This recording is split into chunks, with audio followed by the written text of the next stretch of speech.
Welcome back to another episode of After Dark. Tonight we have a scary creepypasta for you titled, The Strangest Security Tape I've Ever Seen. Sit back, relax, and rest your eyes a bit while we get into it. I work at a gas station in rural Pennsylvania.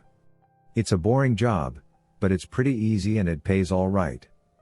A few weeks ago, this new guy started. I'll call him Jeremy. Jeremy is weird. He's about 25 or 26, and he hardly speaks, but he's got the creepiest laugh I've ever heard. My boss and I have both noticed this, but it's never been a problem, so there's not much we can do about it. Customers have never complained about him, and he's always done his job fairly well. Up until a few weeks ago, anyway, that's when things started going missing. Employee theft can be a problem at any business that sells consumer goods, and there's only one person working at a time at this gas station. It's a pretty small place. About 2 weeks ago, my boss started noticing that we were short on motor oil. At first, it was a few containers at a time, then entire shelves and boxes from the back room. Pretty soon entire shipments would be gone the day after we got them, and it would always be right after Jeremy's shifts.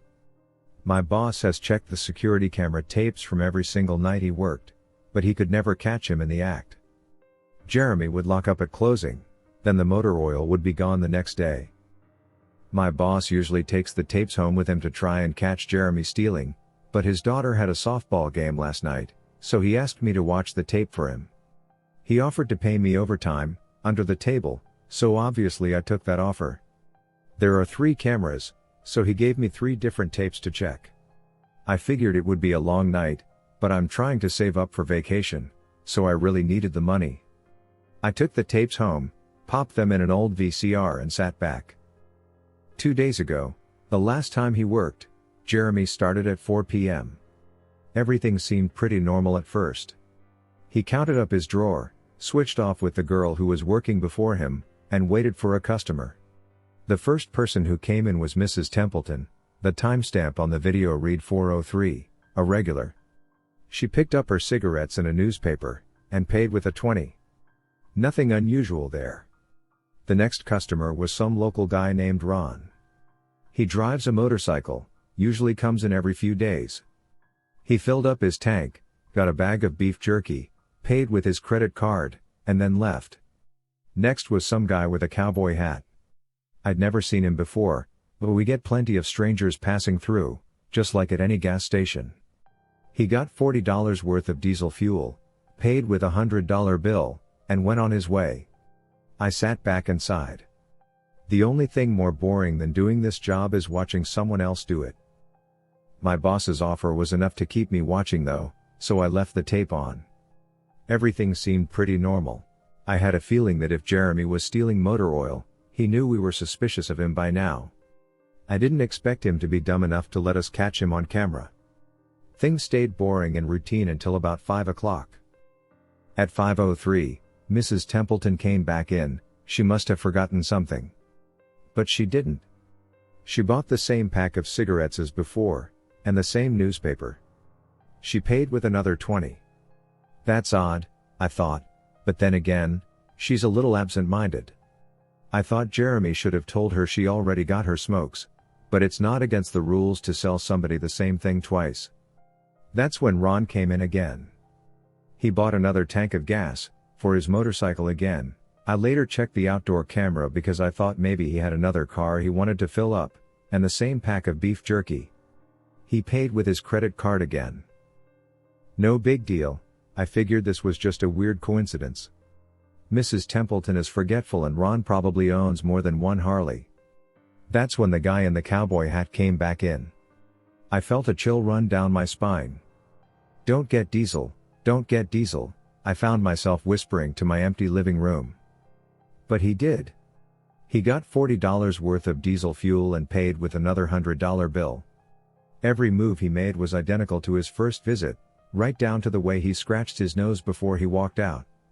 Either this guy is rich, owns a lot of trucks, and just moved into town, or something really bizarre was happening.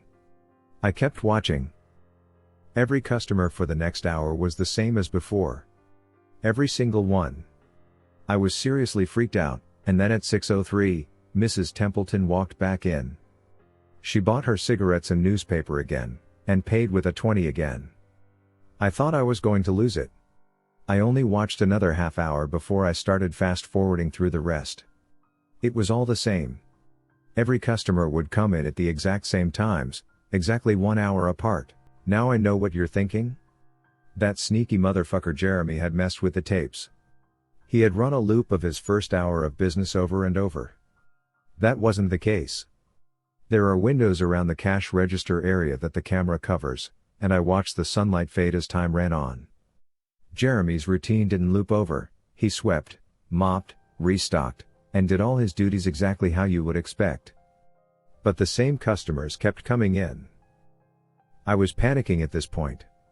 Something was seriously wrong with what I was seeing, and I had no explanation for it. I skipped ahead to when he locked up and walked out to his car. He hadn't stolen anything, but I kept watching, just to make sure. I fast forwarded one last time, to about midnight. At exactly 12:03, out of nowhere, Jeremy's face pops up on camera. I don't mean he moved his head into view, I mean that 1 second the store was empty, the next second his face was all I could see.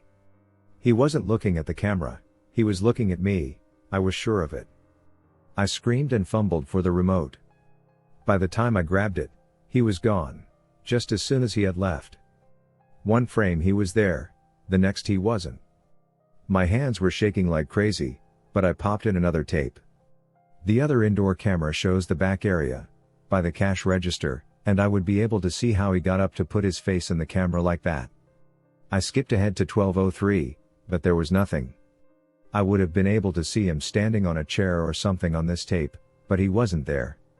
I didn't see him enter the store at all after he left. It's like he wasn't really there. He doesn't know the security code, and no alarms were triggered that night after he locked up. What I did see, however, was that at 12:03, the motor oil vanished off the shelf. All of it. Same as Jeremy's face, 1 second it was there and the next it wasn't. I turned that tape off and went to bed, but I didn't get a wink of sleep. My body is exhausted right now, but my mind is racing. That tape was undoubtedly the creepiest, most disturbing thing I've ever seen in my life. I work in a few hours. My boss asked me to bring the tapes back in and let him know what I found, but really, what the hell am I going to say? Jeremy works the night shift tonight, directly after me, and the plan is for my boss to come in just before I leave and confront him with me, as I'm supposed to be the one who caught him stealing. I have no idea what I'm going to do. I suppose I'll have to show my boss the tapes, but I don't want to watch them with him.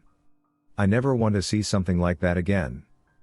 I can't get the image of Jeremy just smiling directly into the camera out of my mind. It was the creepiest look I've ever seen on another human being's face. Anyway, I'm gonna try again to get some last-minute sleep before I have to go in and deal with this. I'll let you guys know what happens. Update, 2:49 p.m., updating from my phone. Apologies in advance for errors. My boss just finished watching the last of the tapes. I told him what to expect, but you really can't prepare someone for something like that. He's scared shitless, I still am too, and Jeremy is due to come in at 4. We've got a little over an hour to get our shit together, but neither one of us knows what to say to him. Is he just a fucked up guy who likes to steal motor oil and scare the shit out of people? Or is he something else? I don't know if this is crazy, but does anyone think he could have anything to do with the time loop? My boss said he never noticed anything like that in the other tapes, but the way he popped up in this one made me think he knew I would be watching. It's like he wanted me to see what he could do. Like he was showing off or something. The way he smiled into the camera was like a little kid showing you a sandcastle they just built or something. I don't know, I probably sound crazy. I sure feel the part. I'm going to talk to my boss some more. We have to calm ourselves down and figure out how to handle this. I'll update again tonight, but I have a really bad feeling about how this is going to play out. Update, 4:33 p.m., no sign of Jeremy. Tried calling him, but his phone has been disconnected. We're calling the police. Update, 5:33 p.m., no sign of Jeremy. Tried calling him, but his phone has been disconnected. We're calling the police. Update, 6:33 p.m., no sign of Jeremy. Tried calling him, but his phone has been disconnected. We're calling the police. Update, 7:33 p.m., no sign of Jeremy. Tried calling him, but his phone has been disconnected. We're calling the police.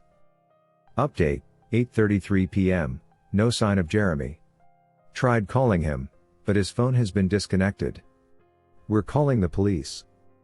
Update, 10:58 p.m., holy shit. Holy shit, holy shit, holy shit. I just got home and saw my previous updates. Things make less sense now than ever. Here's what I can tell you. I went to work, Jeremy never showed up. My boss and I decided to call the police, as you're well aware. When I picked up the phone to call, though, the sun went out. I shit you not, that's what I thought happened. Apparently I blacked out for exactly 5 hours, because when I looked at the clock, it was 9:33. I think I got stuck in Jeremy's time loop, and then I snapped out of it at the exact point I blacked out, if that makes sense. But that's when things got really weird. My boss was right next to me when I blacked out, ready to corroborate my story to the cops. When I came to, the phone was in my hand, but it was dead. Not even a dial tone. My boss was still right there, but he wasn't moving. He was standing up, but frozen. I looked at the clock again, and it wasn't moving. The second hand was stuck on the 12. It was 9:33 exactly. The clock on the register, computer screen, wasn't moving either. My phone was frozen. There was even a customer at the register, waiting for my boss to get him cigarettes. I'm betting that would have been his 5th pack of the day. I got the fuck out of there. Didn't lock up, didn't turn the lights out, and sorry guys, I didn't grab the security tapes to upload on the internet. Believe me, that was the last thing on my mind. The gas station is on a major highway, and cars were parked all along it, except they weren't parked, they were frozen.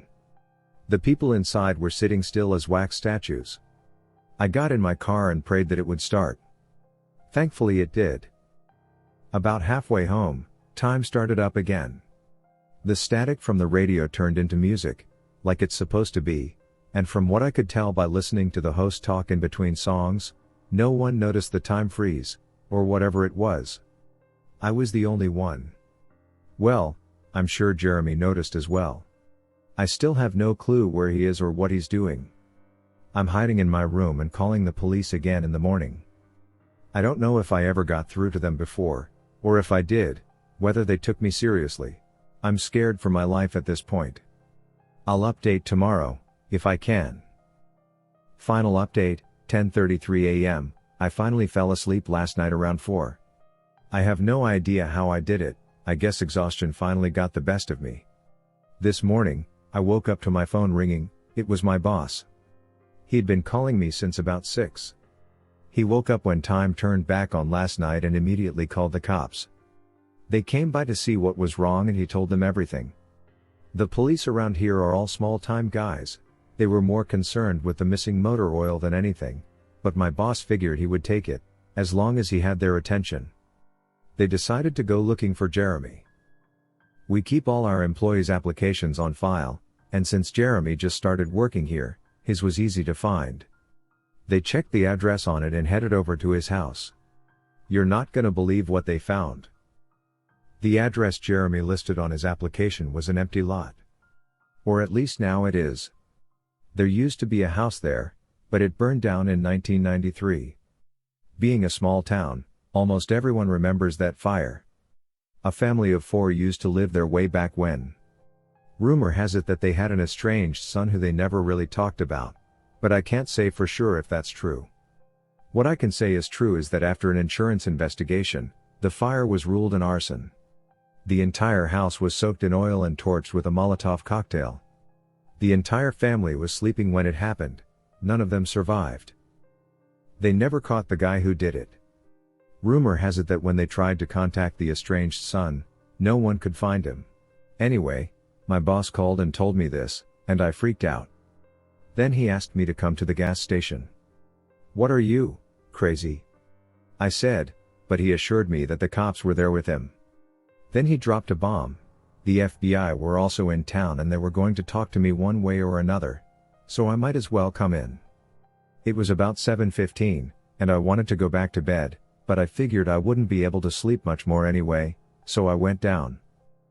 4 men in suits greeted me and told me to have a seat. We went over everything 2 or 3 times until they got all the details down. I told them about Jeremy, the security tape, last night at work. Everything. Finally, after I finished, one of the agents said, "Oh Christ, we've got another one on our hands." Then they made me sign a bunch of papers saying I wouldn't tell anyone about what happened, so I can't say much more. I might be breaking the law just by posting this. So now I'm home. I'm not sure what to do with myself. That agent's words when I told him the story are going to haunt me for the rest of my life. Anyway, I've got to go. I have some errands to run today, and then I have to go into work to pick up some tapes. My boss and I think this new guy Jeremy, he's a complete creep, is stealing motor oil, and I have to watch the security footage to see if I can catch him doing it. I have better things to do, but my boss is paying me overtime, under the table, and I'm trying to save up for vacation so I could really use the money. It should be pretty simple. The oil always goes missing right after his shifts. I figure I'll just watch the tapes, catch him in the act, and that will be that. Thank you for tuning in to another episode of After Dark.